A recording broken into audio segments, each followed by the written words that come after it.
G Telugu news. నేను Sunitha. So ఈ మధ్య కాలంలో ఏదైతే జనరేషన్స్ కి సంబంధం లేకుండా చిన్న పెద్ద అనే తేడా లేకుండా అందరికీ కూడా డయాబెటిక్స్ వస్తుంది.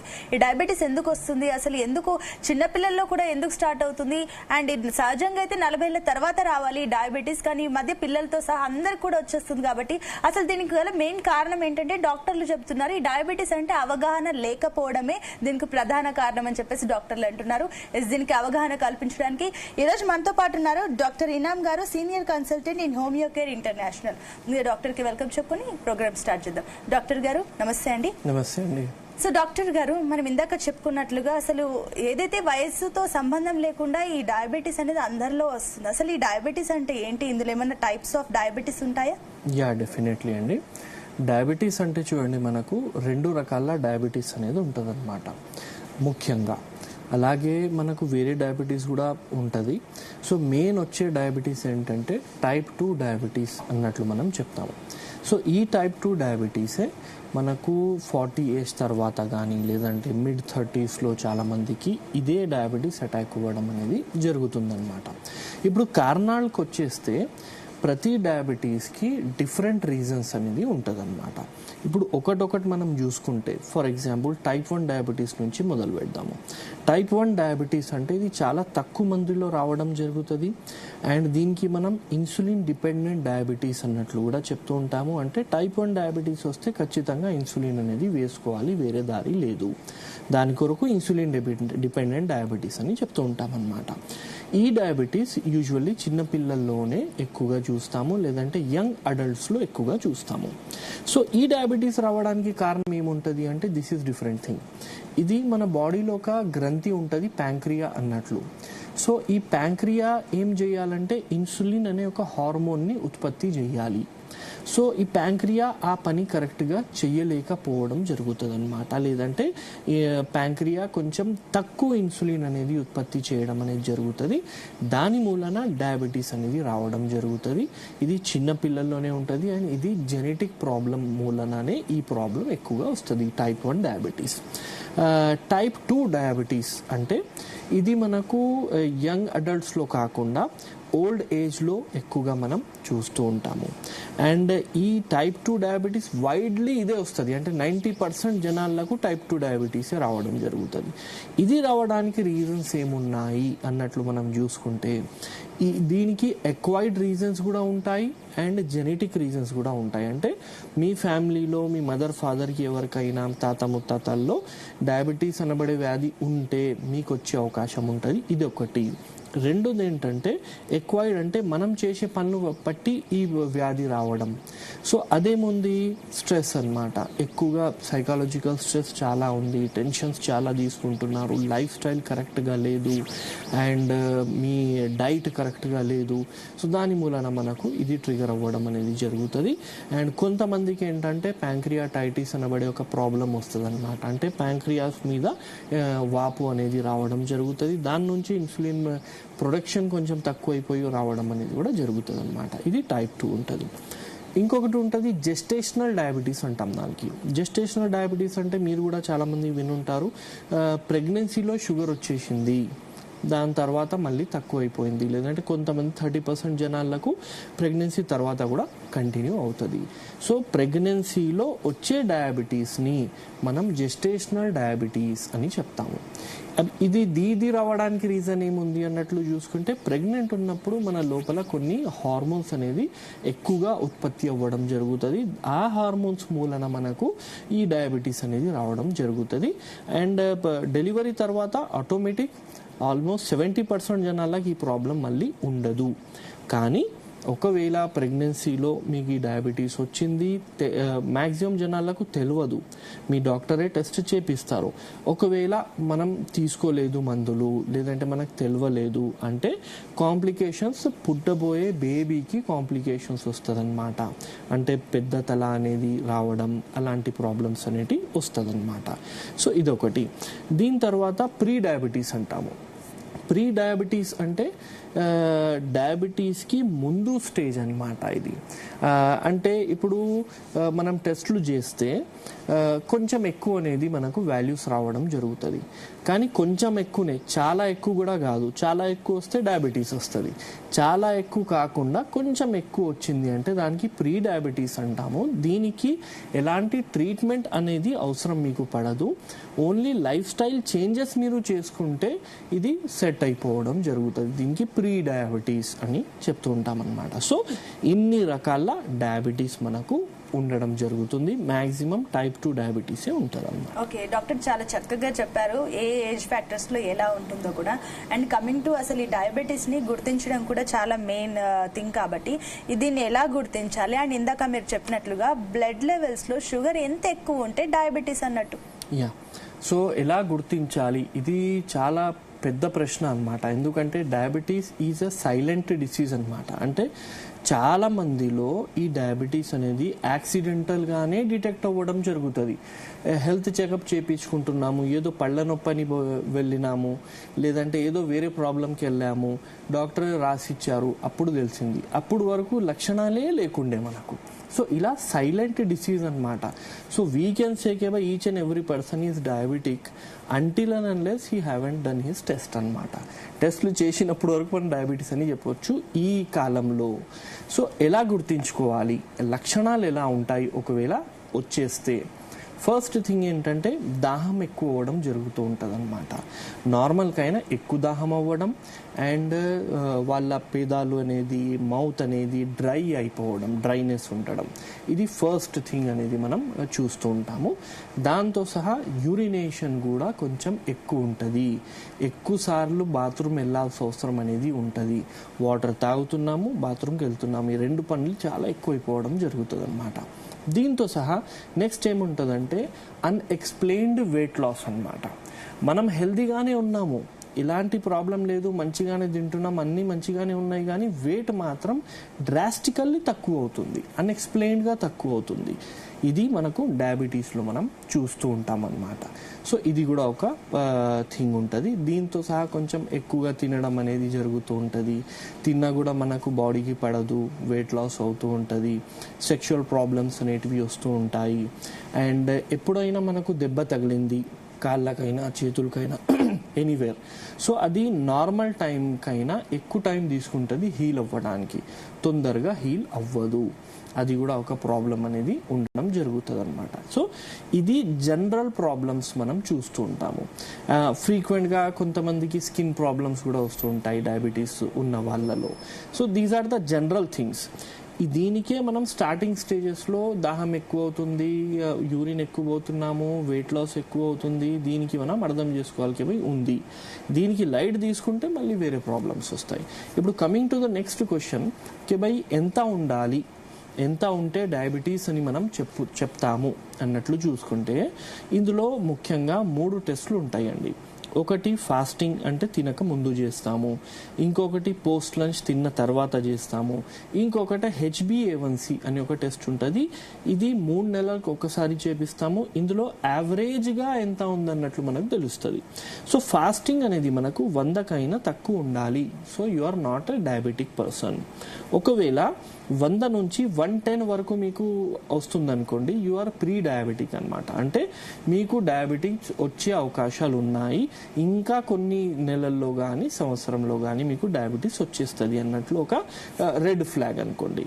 అదే మీకు 110కైనా ఎక్కువ వస్తుంది తినక ముందు అంటే you are a diabetic person.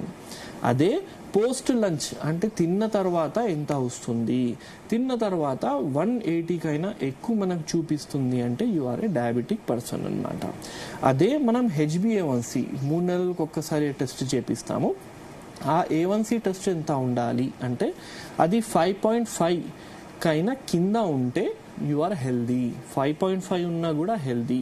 5.5 నుంచి 6.5 వరకు ఉన్నారు అంటే ప్రీ డయాబెటీస్. ఇక్కడ మీరు జాగ్రత్తలు మొదలు పెట్టుకోవాలి, లైఫ్ స్టైల్ చేంజ్ చేసుకోవాలి. డయాబెటీస్కి మనం కాపాడొచ్చు రాకుండా. 6.5 కైనా ఎక్కువ ఉంది అంటే you are a diabetic person. ఇప్పుడు మీకు డయాబెటీస్ వచ్చేసింది, ఇప్పుడు మీకు ట్రీట్మెంట్ హెల్ప్ అనేది ఖచ్చితంగా తీసుకోవాలి. దీనికి తర్వాత కూడా నేను మందులు వాడను అంటే మళ్ళీ ప్రాబ్లమ్స్ అనేది రావడం జరుగుతుంది అన్నమాట.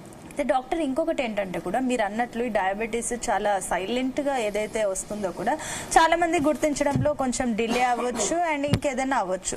అయితే ఇక్కడ కాంప్లికేషన్స్ ఎలా ఉంటాయి ఇన్ కేస్? ఇంకొకటి ఏంటంటే కూడా సరే స్టార్టింగ్ ఇనిషియల్ స్టేజ్ వాళ్ళకి కాంప్లికేషన్స్ ఎలా ఉంటాయి అండ్ ఇంకొకటి ఆల్రెడీ డయాబెటిక్ ఉంటారు, మెడిసిన్స్ తీసుకుంటుంటారు, ట్రీట్మెంట్ కంటిన్యూ అవుతుంది, ఆఫ్టర్ లాంగ్ టైం కూడా వాళ్ళకి కాంప్లికేషన్స్ వస్తున్నాయి. సో ఎందుకు ఈ రకంగా? ఇప్పుడు చూడండి, కాంప్లికేషన్స్ రావడం అనేది మనకు డయాబెటీస్ కంట్రోల్లో లేదు, అలాంటప్పుడే కాంప్లికేషన్స్ రావడం జరుగుతుంది. ఇప్పుడు చాలామందికి డౌట్ ఉంటుంది, భయ్ మనం రెగ్యులర్ మందులు వాడుతున్నాము అయినా కూడా నాకు ప్రాబ్లమ్స్ వచ్చేసినాయి, అదెందుకు వస్తుంది అంటే రెగ్యులర్ మందులు వాడడం ఈజ్ అ డిఫరెంట్ థింగ్, అది వేరే మాట. మీరు రెగ్యులర్ వాడుతున్నప్పుడు మీ షుగర్ లెవెల్స్ కంట్రోల్లో ఉంటున్నాయా లేదా అనేది మెయిన్ మాట అక్కడ. సో మీరు రెగ్యులర్ మందులు వాడుతున్నారు కానీ 200 కైనా అబవ్ మీకు చూపిస్తుంది. సో మీ డాక్టర్ ఏం చేస్తారు, కొంచెం మీకు మెడిసిన్ అనేది కొంచెం పెంచి డోస్ పెంచి ఇస్తారు.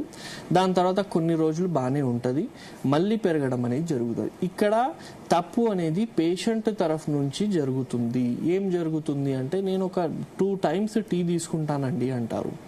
అండ్ వాకింగ్ అంటే నేను వాకింగ్ పెద్దగా నాకు అంత టైం కూడా ఉండదు, బాడీ సహకరించదు, సో వాకింగ్ నేను చెయ్యను. సో ఇలా వాకింగ్ చెయ్యకపోవడం అంటే మనకు షుగర్ వచ్చిన తర్వాత ఖచ్చితంగా ఫిజికల్ యాక్టివిటీ అనేది పెంచాలి, పెంచుతేనే మనకు కరెక్ట్ ఉంటుంది అనమాట.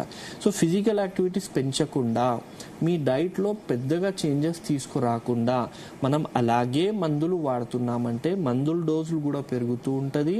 అండ్ మీ షుగర్ అనేది మీ బాడీలో ఉన్న ఒక గ్రంథిని సెలెక్ట్ చేసుకొని దాని మీద దాడి చేయడం జరుగుతూ ఉంటుంది. అది నరాలైనా కానివ్వండి, కిడ్నీలైనా కానివ్వండి, ఐస్ అయినా కానివ్వండి, ఎనీథింగ్. సో ఇలా చేయడం మూలన మీకు కాంప్లికేషన్స్ అనేవి రావడం జరుగుతుంది. కొంతమందిలో ఏముంటుందంటే ఇనిషియల్ డేసెస్లో వాళ్ళకు లక్షణాలు కనబడవు, షుగర్ మాత్రం బాగానే ఉంటుంది, 200 కైనా ఎక్కువ 300 వరకు కూడా ఉంటుంది, లక్షణాలు పెద్దగా తెలియదు. కానీ ఇలా ఎక్కువ ఉండడం మూలన ఇనీషియల్ సిమ్టమ్స్ రాకుండా వాళ్ళకు డైరెక్ట్ నరాలు దెబ్బతినడం జరుగుతుంది అనమాట. కాళ్ళలో తిమ్మిర్లు వస్తున్నాయండి, కాళ్ళలో మంటలు వస్తున్నాయండి అని డాక్టర్ దగ్గర వెళ్తారు, అప్పుడు టెస్ట్ చేస్తే మనకు తెలుస్తుంది. సో ఈ విధంగా కూడా కొంతమందికి లక్షణాలు అనేటివి రావడం, కాంప్లికేషన్స్ రావడం అనేది జరుగుతుంది. సో బేసిక్ థింగ్ ఏంటంటే డయాబెటీస్ వచ్చిందా దాని తర్వాత నేను మందులు మాత్రమే తింటా అంటే సరిపోదు, మందులతో సహా జాగ్రత్తలు పథ్యం కూడా చాలా అవసరం ఉంటుంది. ఇది రెండు కలిపి చేస్తేనే మనకు చాలా improvement and without any complication side effect మీరు ఉండొచ్చు life long. Okay doctor, treatment విషయానికి వస్తే ఎలా ఉంటుంది ట్రీట్మెంట్ ప్రొసీజర్? ట్రీట్మెంట్ ప్రొసీజర్ ఎలా ఉంటుందంటే అండి, ఇప్పుడు హోమియోకేర్ ఇంటర్నేషనల్లో హోమియోపతిలో మనకు డయాబెటీస్కి జెనెటిక్ కాన్స్టిట్యూషనల్ సిమిలిమం మెడికేషన్స్ అన్నట్లు మనం ఇవ్వడం జరుగుతుంది అనమాట. సో ఈ కాన్స్టిట్యూషనల్ సిమిలిమం మెడికేషన్స్ ఏముంటాయి అంటే మనకు ఆ పేషెంట్కి బాడీకి సూట్ అయ్యేటట్లు మెడిసిన్స్ ఇవ్వడం, దానికి కాన్స్టిట్యూషనల్ మెడిసిన్ అన్నట్లు చెప్తామన్నమాట.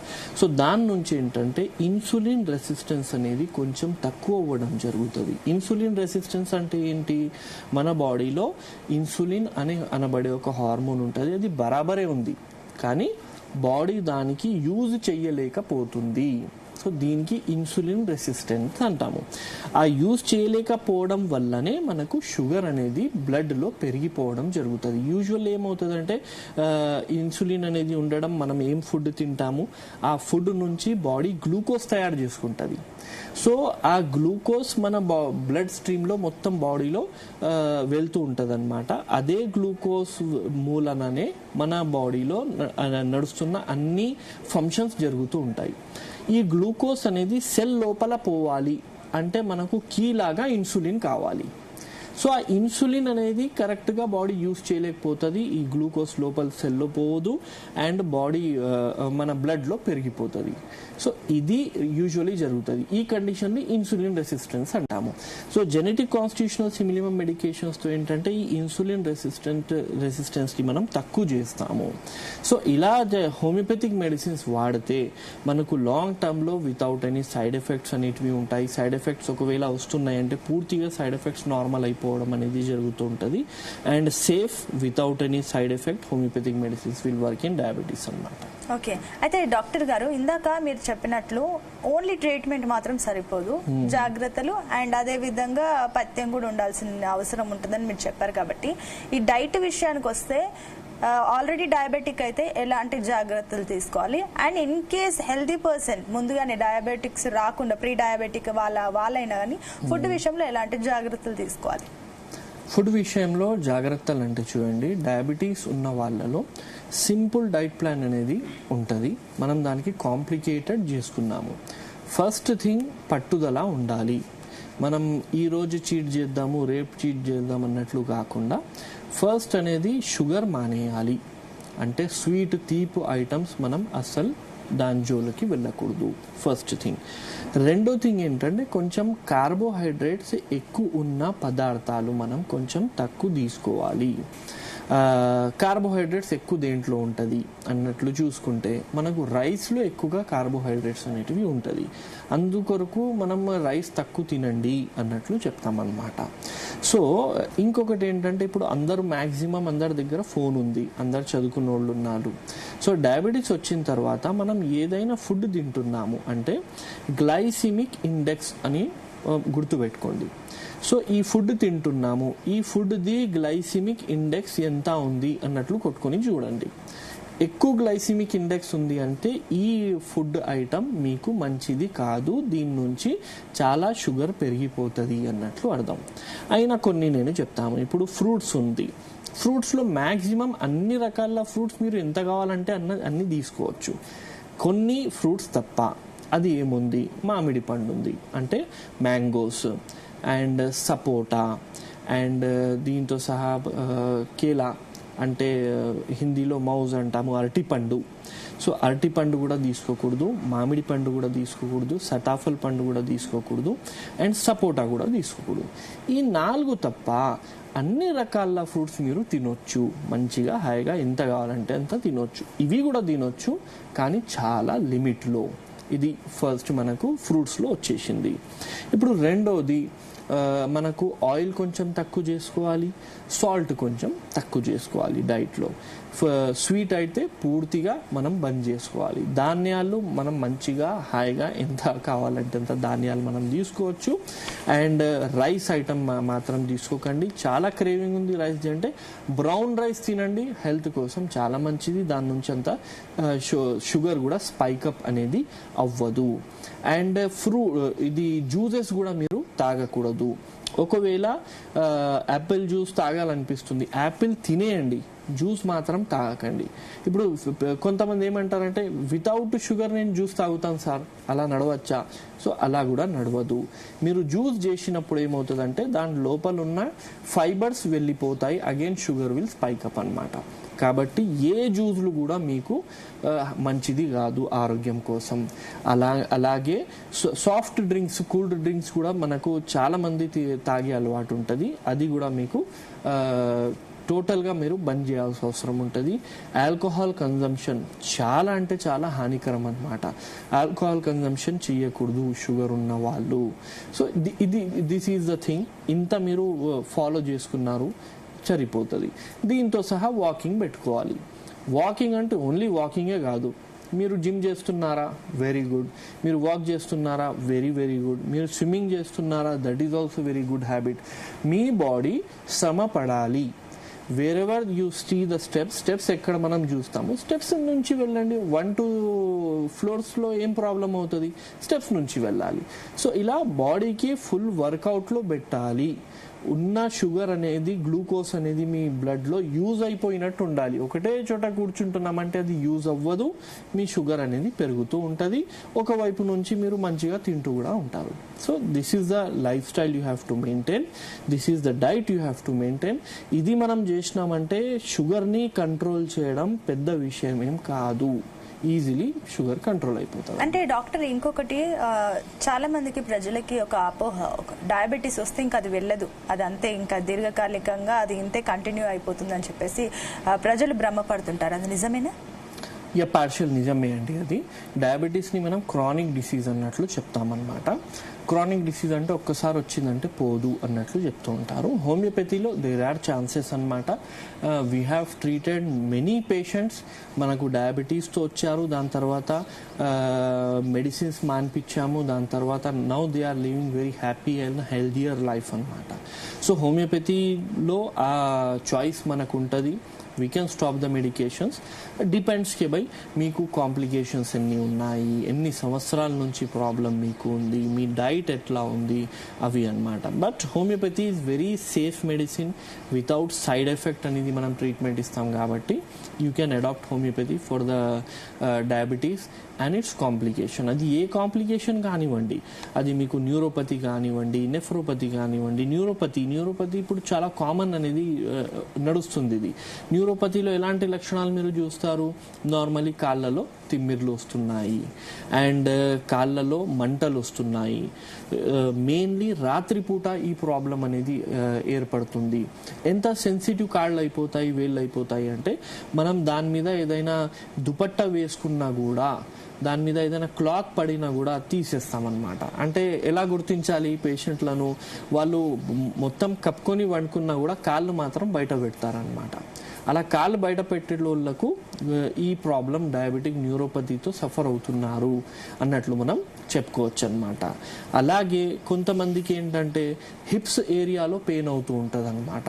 హిప్స్ ఏరియా అంటే సీట్ ఏరియాలో వాళ్ళకు నొప్పి అవుతూ ఉంటుంది అండ్ వీక్నెస్ అనేది ఉంటుంది అండ్ థైస్ కొంచెం లూజ్ అయిపోవడం అన్నట్లు అనిపిస్తుంటుంది. కూర్చొని లేస్తున్నప్పుడు వాళ్ళకు నొప్పి రావడం జరుగుతుంది. కూర్చొని లేస్తున్నప్పుడు నొప్పి ఎక్కడ? నడుములో కాదు, నడుముకైనా కింద భాగంలో వాళ్ళకు నొప్పి వస్తూ ఉంటుంది. సో ఇది మనకు నరాలు డ్యామేజ్ అయిన తర్వాత వచ్చే కాంప్లికేషన్ అన్నమాట. అలాగే వేరే కాంప్లికేషన్స్ ఎలా ఉంటాయి అన్నట్లు చూసుకుంటే న్యూరోపతిలో కూడా మనకు డిఫరెంట్ రకాలు ఉంటుంది అనమాట. ఇది పెరిఫరల్ న్యూరోపతి అంటాము, చేతుల్లో కాళ్ళలో ఈ ప్రాబ్లం వస్తుంది. అదే ఆటోనమిక్ న్యూరోపతి అంటాము, అంటే మనకు బ్లడ్ ప్రెషర్ కంట్రోల్ అనేది ఉండదు. మనం కూర్చొని లేస్తున్నాము, లేదంటే పండుకొని లేస్తున్నాము, సడన్లీ బ్లడ్ ప్రెషర్ డౌన్ అయిపోవడం జరుగుతుంది, చక్కర వచ్చేస్తుంది వాళ్ళకు. సో ఈ ప్రాబ్లం కూడా మనకు డయాబెటీస్ మూలననే వస్తూ ఉంటుంది. కొంతమందికి ఏముంటుందంటే, ఇప్పుడు మనం లైట్ నుంచి ఒక డార్క్ రూమ్లో వచ్చాము, నార్మల్లీ ఏమవుతుంది, కొంచెం కొన్ని సెకండ్స్ వరకు ఏం కనబడదు మనకు, దాని తర్వాత మళ్ళీ కనబడడం మొదలవుతుంది. డయాబెటీస్ ఉన్న వాళ్ళకు ఆ చేంజ్ అవ్వడం చాలా కష్టం అన్నమాట. ఆ లోపల డార్క్ రూమ్లో వచ్చిన తర్వాత ఒక 5-10 మినిట్స్ వరకు కూడా వాళ్ళు అటు ఇటు చూస్తూ ఉంటారు. వాళ్ళు కోపప్ చేయలేకపోతారు, ఎందుకంటే కళ్ళల్లో ఉన్న ప్యూపుల్స్ డైలేట్ అవ్వదు, వాళ్ళకు తొందరగా చిన్నగా అవ్వడం పెద్దగా అవ్వడం జరగదు. ఇది కూడా మనకు డయాబెటీస్ కాంప్లికేషన్స్. తింటున్నప్పుడు మనం మింగుతాము, ఈ మింగడం కూడా స్లో అయిపోవడం జరుగుతుంది and slow emptying of your stomach అన్నమాట. తిన్న తర్వాత 2 గంటల లోపల అది మొత్తం కిందికి వెళ్ళిపోవడం జరుగుతుంది అన్నమాట మన పేగుల్లో. కానీ వాళ్ళకి అలా జరగదు, మెల్లగా పోతూ ఉంటుంది. దీని మూలన వాళ్లకు మొత్తం ఫుల్ ఉన్నట్టు అనిపించడం, తేన్పులు వచ్చినట్టు అనిపించడం, ఇండైజెషన్ లాగా అనిపించడం, ఈ విధంగా వాళ్లకు లక్షణాలు ఉంటుంది. కాన్స్టిపేషన్ కూడా వాళ్ళకు వస్తుంది, ఎందుకంటే స్లో పోతుంది మొత్తం. దానివల్ల కాన్స్టిపేషన్ అంటే మలబద్ధకం అంటాం తెలుగులో, లాట్రిన్ హార్డ్ అయిపోవడం, ఆ ప్రాబ్లం కూడా వాళ్ళలో మనం చూస్తూ ఉంటాము. బ్రీతింగ్ డిఫికల్టీ కూడా కొంతమందికి రావడం అనేది జరుగుతూ ఉంటుంది. సో ఈ విధంగా మనకు నంబర్ ఆఫ్ కంప్లైంట్స్ అనేటివి డయాబెటీస్ న్యూరోపతిలో రావడం అనేది జరుగుతూ ఉంటుంది అన్నమాట. సో డాక్టర్, అండ్ ఇంకొకటి ఏంటంటే కూడా చాలా మంది ఇన్స్టాంట్ రిజల్ట్స్ కోరుకుంటారు. లైక్ పేషెంట్స్ తక్కువ, ఓపిక తక్కువ చాలా మందికి ఉంటుంది, వెంటనే తగ్గిపోవాలని ఎక్స్పెక్ట్ చేస్తుంటారు. అండ్ ఎవరికైనా త్వరగా తగ్గిపోతుందని అది ఇదని మౌత్ పబ్లిసిటీతో కూడా చాలా మంది అలోపతి వైపు వెళ్తుంటారు. సో ఏంటి అసలు డిఫరెన్స్ ఏంటి? అలోపతికి హోమియోపతికి డిఫరెన్స్ ఏంటి? డిఫరెన్స్ ఏంటంటే అండి, ఇప్పుడు చూడండి అది తప్పు అన్నట్లు మనం చెప్పము, అది అవసరమే. ఇప్పుడు మా దగ్గర కూడా ఎవరైనా పేషెంట్స్ వస్తే వెంటనే అన్ని మందులు మానేసి మన మందులు స్టార్ట్ చేయండి అన్నట్లు మనం ఎప్పుడు పేషెంట్స్కి సజెస్ట్ చెయ్యము. ఎందుకంటే వెంటనే మందులు మానేస్తే ఈజీలీ మీ షుగర్ చాలా ఎక్కువ అయిపోవడం జరుగుతుంది. ఆ మందులతో సహా మన మందులు యూజ్ చేస్తూ ఉంటారనమాట పేషెంట్స్. దాని తర్వాత వాళ్ళకు కంట్రోల్లో ఎలా గ్లూకోజ్ లెవెల్స్ కంట్రోల్లో వస్తూ ఉంటుంది, షుగర్ లెవెల్స్, అలా మనం డయాబెటీస్ మెడిసిన్ని తక్కువ చేసుకుంటూ పోతాము. 1 డే అన్ని మెడికేషన్స్ అనేటివి బంద్ అయినట్లు చూస్తామన్నమాట. అలా చేసి ట్రీట్మెంట్ అనేది హోమియోపతిలో మనం చేస్తూ ఉంటాము.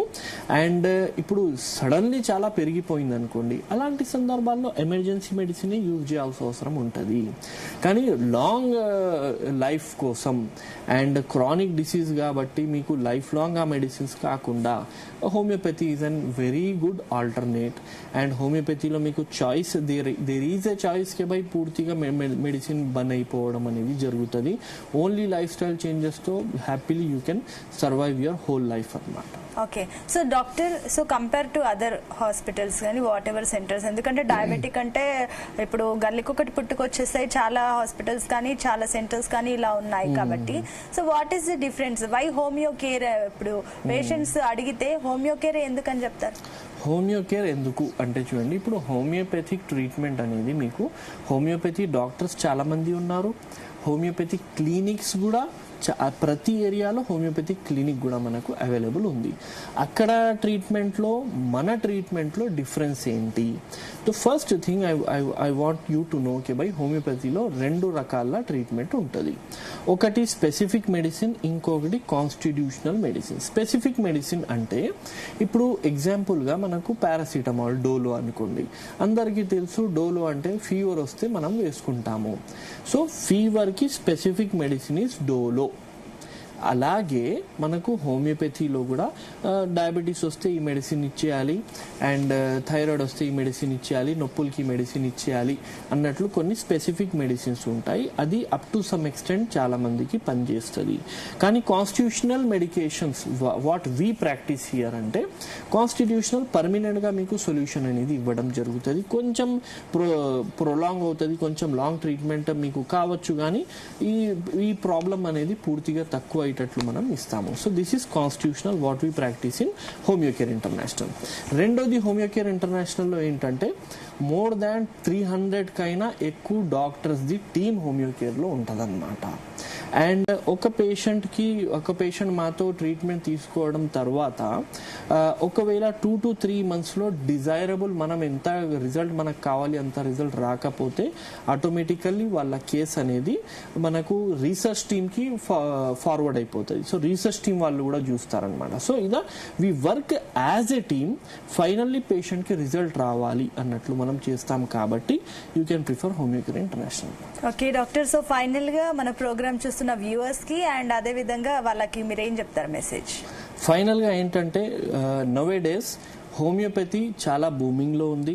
అందరు చదువుకున్న వాళ్ళు హోమియోపతి తీసుకుంటూ ఉన్నారు. So homeopathy without any side effect ఉంటుంది.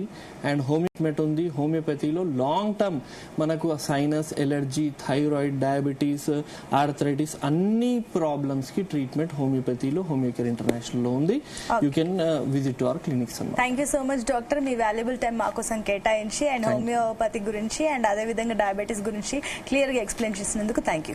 సో చూసారు కదా, మొత్తం మీద డయాబెటీస్ వల్ల ఎలాంటి ఎఫెక్ట్స్ ఉంటాయి దాని గురించి అవగాహన అయితే మీకు వచ్చిందని ఎక్స్పెక్ట్ చేస్తున్నాం. ఎస్, మరో ప్రోగ్రామ్ తో మళ్ళీ మేము ఉంటాం. Until then keep watching Zee Telugu news.